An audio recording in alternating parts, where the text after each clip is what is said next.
working on some tracks and trying out some new ideas, or should I say, showing workflow.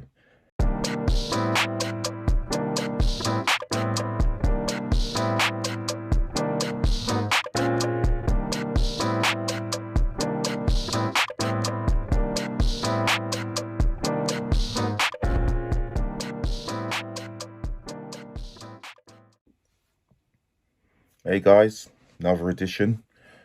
Different one today, working on some tracks and trying out some new ideas, or should I say, showing workflow. My primary tools are Ableton, MPC, working in the box, and trying out. Yeah, it varies. I would say I'd probably start from I'd probably start from Ableton, drop all my ideas in there, get the basic arrangement done, test it out, see how it looks and sounds, and then I'd probably start porting to different workstations depending on what I'm working on. So if it's a hip hop track, I might just go from Ableton to Pro Tools. If it's more involved in R&B and stuff like that, I might go dump from Ableton into Logic and build out the track more, add more things to it, and all sorts of stuff. It just depends on what I'm working on. House, pretty much in Ableton, then I'll export to Pro Tools, and from there, then I can do finer edits. But the actual song structure is done in Ableton. But also, apart from starting stuff from scratch, I mean, there are so many tools available.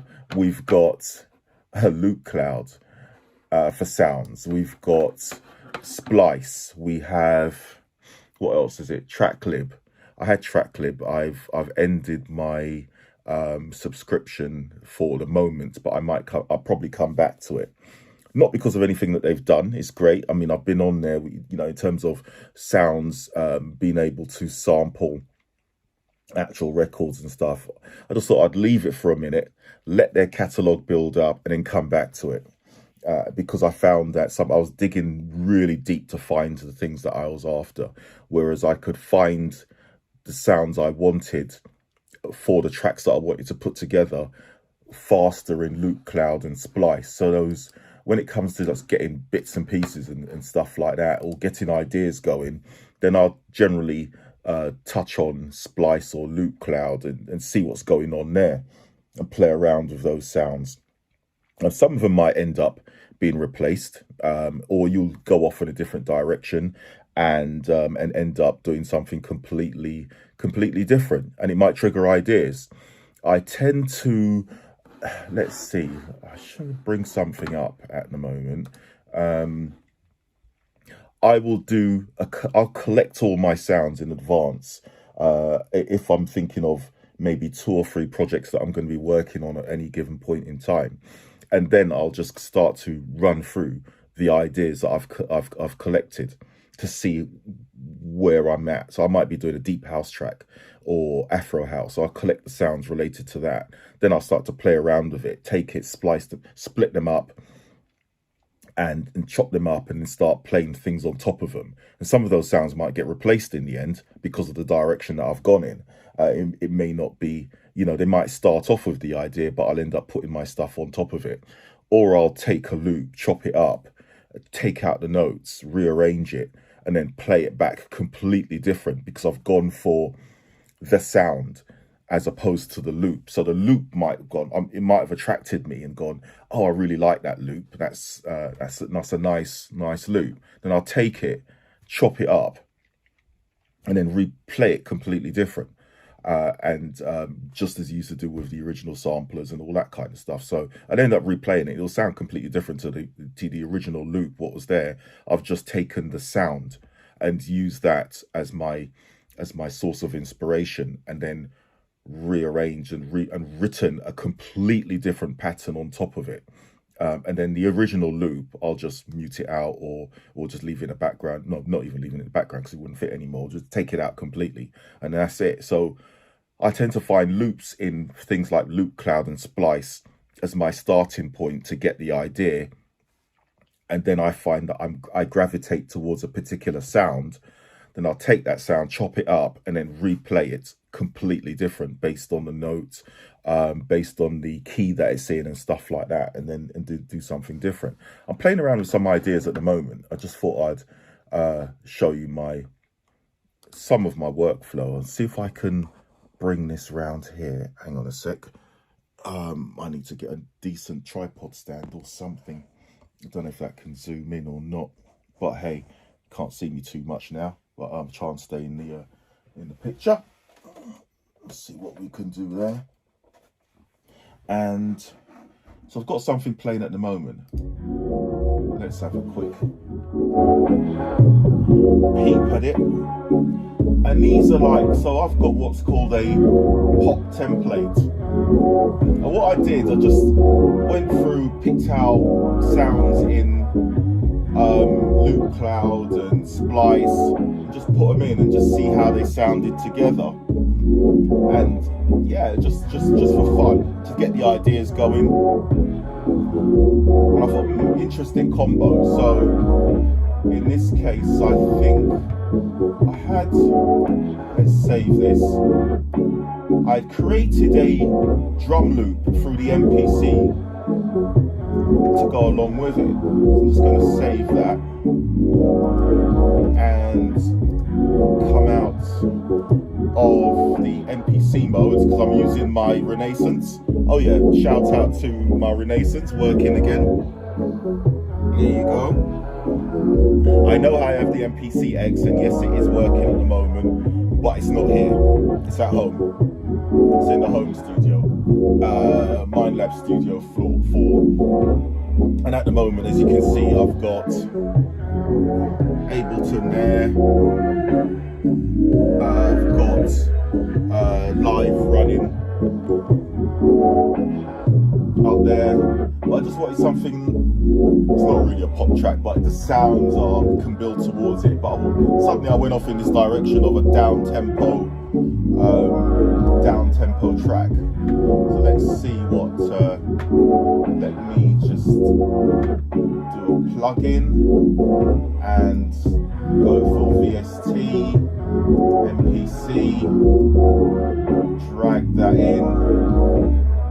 Yeah, let's kill that. Delete. Here we go. Pull that in. Yep. Cool.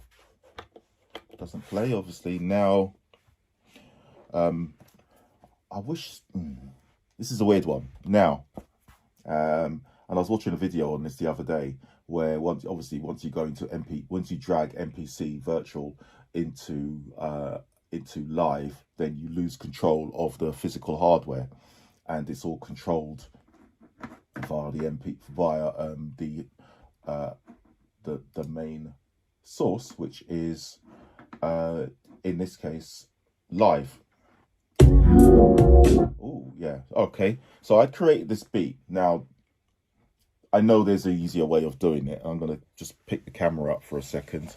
Now that beat you can see up there, I had created in Ableton, MPC Renaissance, and I had done it via what's it called? Just through the MPC Renaissance on the screen, and I did it outside of live. So I wanted the control of the pads and the feel and everything else. This comes back to a video I was watching where it said there's no, the standalone method, and this guy I'll see if I can find his name, did the standalone method of using your hardware in Ableton, but still having control of the hardware. Whereas when you just drag the plugin, VST plugin into live, you lose control of the hardware. You're doing everything in the box. In the case of this beat, I had created the beat in the hardware, so So I hadn't done it his way exactly. I'd done it the old school, created the beat first, saved it, brought up the VST version. I'd have just loaded the beat up in here. But obviously, if I need to edit and stuff like that, then it becomes difficult because it's already there. I'd have to come back out of it. Whereas his method was being able to do your edits and stuff on the machine, and it still comes up on the screen and stuff, which is really good. I watched it yesterday, and it was like, yeah, that's a good way of doing it. But I didn't think too much of it at the time. But now I'm doing this, I totally understood why he's done that, which is interesting. So let's go back. Let's play this beat. So I've just drum pattern created. So I've got a MPC beat running with just the loops I've brought up from possibly Loop Cloud and Splice. I've got a whole list of various beats and various loops and stuff, and just trying out ideas. And this is how I generally get started with stuff. And then I'll sort of play around, and I might come out with 5, 6, 7, 8 tracks, and then I'll go into detail and say, okay, this combination works together. That could be a song. And then I'll store them as separate names. And then I'd come back to each one and go, okay, is this something that I can explore further? And then I'd work on it and go, yeah, I can build a track out of this. And then that's when I start to get into chopping up the sound into smaller chunks, playing it completely. So put it over a keyboard or even via just the Ableton push, playing it through that, chopping up patterns and creating new patterns, and then building a track from there. So here's just a rough idea or something.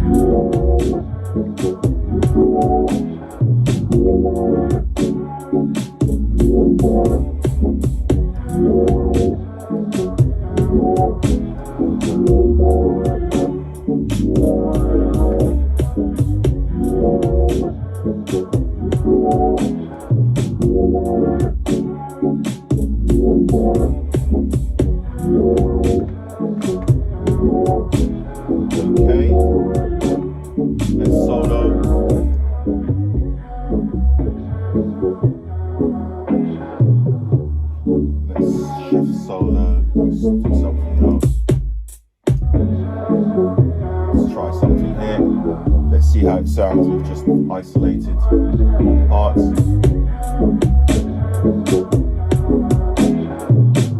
Good work, could do something. Not sure what yet, but who knows.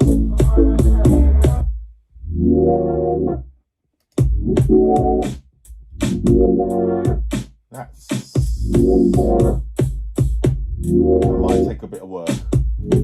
I might need to pull the sample in because in this combination it feels out. It feels slightly out, so I'd have to look at that. Whereas these two seem to sit quite nicely together. Yeah, that combo could work. Could definitely do something with that. So yeah, this is the kind of stuff I do, just trying out different combos, different ideas, and what other sounds we've got in here. They probably won't fit though, that's the thing. I'll jump into something.